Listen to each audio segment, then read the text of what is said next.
Salah satu genre yang paling populer di dunia perfilman pada dekade 1960-an adalah genre western. Tanyakan kepada kakek kalian yang lahir di tahun 1950-an apa mimpi mereka saat tumbuh dewasa, dan jawabannya sangat mungkin menjadi seorang koboi. Semenjak Space Race dimulai dari pertengahan dekade 1960-an dan berlanjut ke dekade-dekade selanjutnya, pamor film western lantas mulai menurun, dan tren perfilman berganti ke genre sci-fi yang memiliki setting teknologi maupun penjelajahan luar angkasa. Pun begitu, itu tidak berarti bahwa film-film western hilang begitu saja. Setiap beberapa tahun sekali pasti masih ada film western yang laris manis di pasaran sekaligus menjadi kontender film terbaik di ajang Academy Awards. Begitu juga dengan dunia game. Walaupun game dengan tema western tidak begitu banyak di pasaran, tetap ada beberapa titel yang laris manis. Salah satu contoh paling utamanya adalah trilogi Red Dead karya Rockstar Games. Tidak hanya laris saja, seri ini juga sukses menyabet berbagai macam penghargaan Game of the Year di tahun masa rilisnya. Tapi, tidak. Hari ini saya bukan mau membahas mengenai Red Dead Redemption kok. Hari ini, saya mau memutar balik waktu ke tahun 1991, 20 tahun yang lampau, dan membicarakan sebuah game dengan genre run and gun. Bagi yang tidak familiar dengan istilah ini, run and gun adalah sebuah subgenre dari shoot 'em up. Genre shoot 'em up adalah genre pertama yang populer di mesin arcade dulu, dengan titel Space Invaders yang menjadi hit bonafide di dunia video game. Nah, inovasi demi inovasi dalam dunia shoot 'em up kemudian melahirkan berbagai macam subgenre yang berbeda, seperti rail shooter, di mana pemain mengikuti satu set skenario tertentu menembaki musuh-musuh yang bermunculan di layar.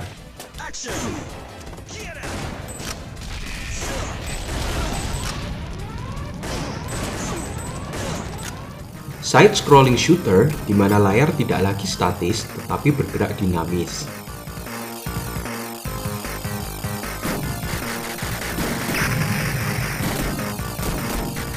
Dan subgenre run and gun yang mau saya bahas ini. Entry yang paling terkenal dalam dunia run and gun jelas game garapan Konami yang dirilis di tahun 1987. Game ini tak hanya menjadi hit di mesin arcade saja, tetapi bahkan portnya di konsol NES pun dicintai oleh begitu banyak gamer. Siapa coba retro gamer yang tidak hafal dengan Konami Code, atas-atas, bawah-bawah, kiri-kanan, B, A, start. Ya, tentu saja saya sedang bicara tentang game Contra. Kesuksesan Konami melahirkan banyak peniru macam seri Metal Slug dari developer SNK atau Gunstar Heroes dari developer Thrasher, yang timnya sendiri berisi dari mantan-mantan programmer Konami yang keluar dan mendirikan perusahaan mereka sendiri. Yang unik, ketiga titel run and gun yang saya sebut tadi semuanya mengambil tema sci-fi dan bersetting di masa modern dan biasanya melawan alien. Padahal, bukankah tema western dan cowboy sebenarnya sangat cocok untuk game run and gun semacam ini? Konami pun menugaskan Hideyuki Tsujimoto untuk menggarap sebuah game run and gun dengan tema ini. Tsujimoto bukan bocah bau kencur di dunia run and gun, sebab sebelumnya ia adalah sosok yang menangani Super Contra, sequel dari Contranya Konami di tahun 1988. Nah, hasil karya Hideyuki Tsujimoto dan tim Konami adalah sebuah game arcade dengan setting era Old West dulu, Sunset Riders.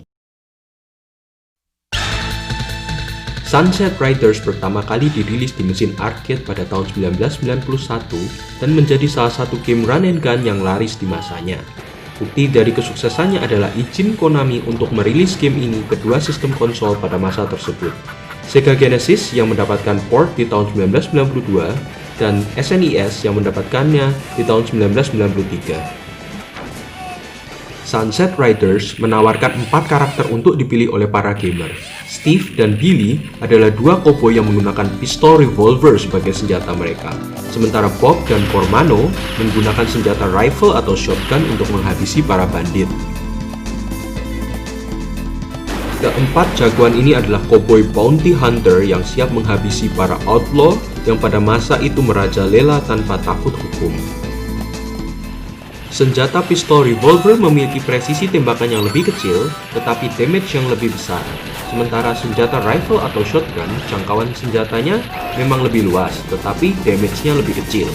Tiap karakter juga memiliki dua jenis upgrade, double gun dan automatic. Walaupun sebenarnya semua karakter ini kelebihan dan kelemahannya sama saja, kalau ditanyakan kepada gamer yang zaman dulu berkesempatan memainkan game ini, saya yakin bahwa favorit mereka adalah si cowboy Latino, Hermano. This guy just ooze cool from his design. Bicara soal desainnya, saya kok merasa bahwa style animasi dalam game ini mengingatkanku dengan komik Lucky Luke karya Morris. Kalian merasa begitu juga atau tidak? Hal pertama yang langsung saya sukai dari Sunset Riders ada pada art direction dari game ini. Kalau gamer ditanya mengenai seri run and gun apa yang lucu dan humoris, kebanyakan bakalan menjawab Metal Slug yang menyelipkan unsur humor di dalam tiap-tiap stage-nya. Tetapi sadarkah kalian bahwa 5 tahun sebelum Metal Slug melakukan hal ini, Sunset Riders sebenarnya sudah melakukannya terlebih dahulu. Ini adalah sebuah game yang tidak membawa dirinya terlalu serius. Bahkan di awal-awal stage 1, tak sampai 5 menit kamu memainkan game ini, kamu bisa menginjak garpu rumput yang bisa memukul wajah karaktermu dengan humor bergaya slapstick. Animasi-animasi kematian karaktermu beberapa pun dilakukan secara jenaka, seperti membuat badan karaktermu terbakar hangus ketika terkena api, atau gepeng penyet bila tertimpa gentong dari atas. Game ini menawarkan 7 level dan 8 boss yang harus dihadapi oleh para pemain.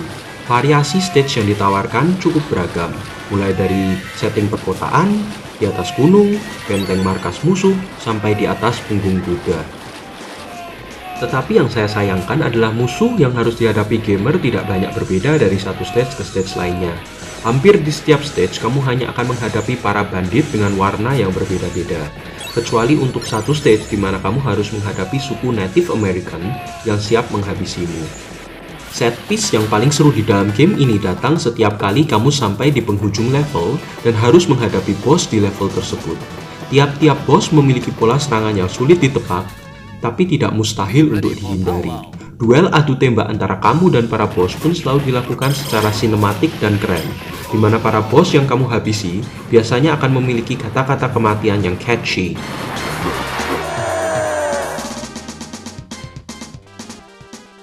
Hasta la bye-bye.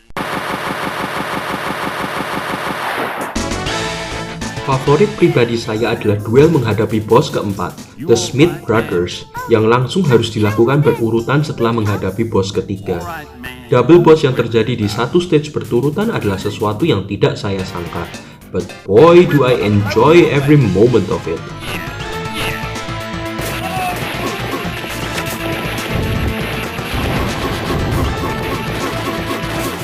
Kalau ada satu bos yang paling mengecewakanku, ironisnya malahan datang dari bos terakhir. Sebabnya, pola serangan final boss game ini terbilang mudah ditebak dan diantisipasi. Ini mengecewakan, karena Sunset Riders memaksa gamer untuk menghadapi 3 bawahan sang final boss sebelum diperkenankan menghadapinya. Setelah build up seperti itu, mengalahkan bos terakhir dengan mudah terasa seperti anti-klimaks. Akan tetapi, secara keseluruhan, Sunset Riders memiliki tingkat kesulitan dan pacing yang sangat baik. Untuk sebuah game run and gun, game ini tergolong forgiving. Sebab, berbeda dengan Contra, sekedar kontak fisik dengan musuh tidak langsung membuatmu mati. Kamu hanya akan mati bila kamu tak bisa menghindari serangan peluru atau pisau yang mereka lakukan. Ini memberi ruang dan waktu lebih bagi para karaktermu untuk menghindari serangan musuh. Bahkan, bila kamu sudah hafal layout dari sebuah stage dan pola serangan musuh, kamu bisa menyelesaikannya dengan cukup mudah. Tiap-tiap stage-nya pun tak memiliki durasi yang terlalu panjang, sehingga berakhir tepat sebelum gamer merasa stage-nya menjadi repetitif atau berulang-ulang.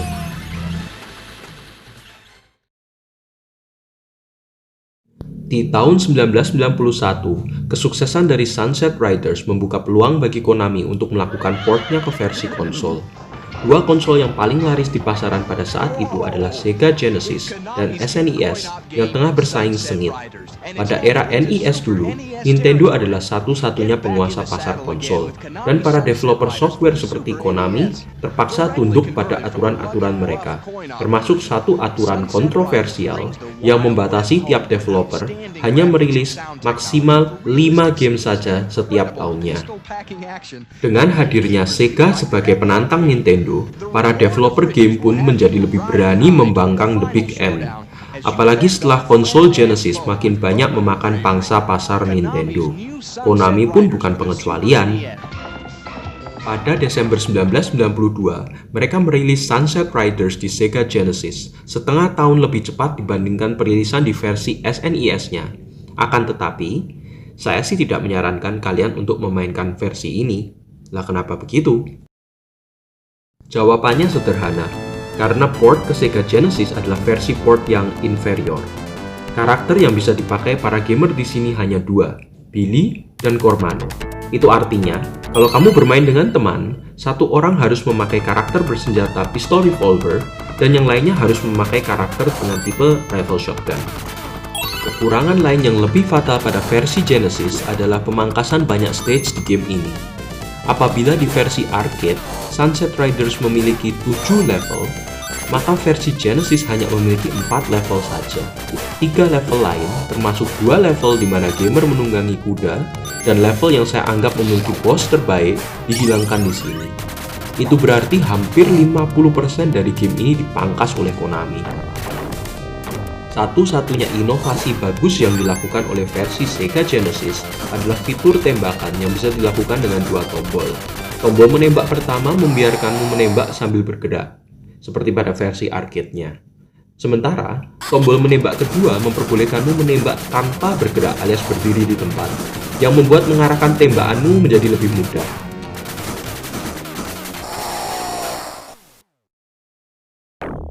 Versi SNES yang dirilis 6 bulan kemudian oleh Konami, sebaliknya merupakan port yang nyaris arcade perfect.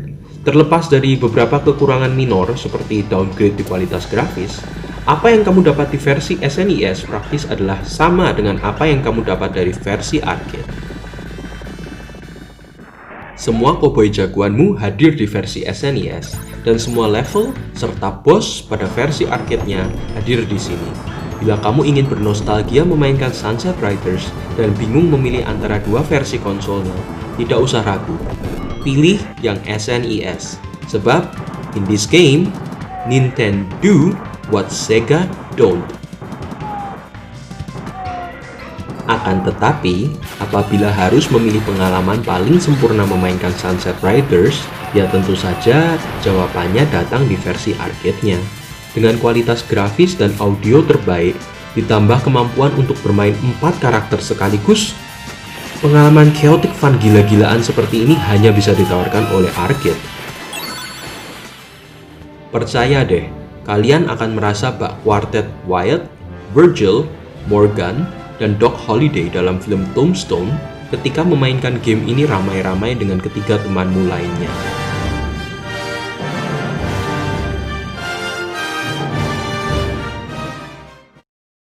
Jadi, apa kamu sudah siap berpetualang ke dunia Wild Wild West? Kokang senjatamu, benarkan topimu, dan tunggangi kudamu. Cause you're a lonesome cowboy and you're a long, long way from home. Skorku untuk game ini 8.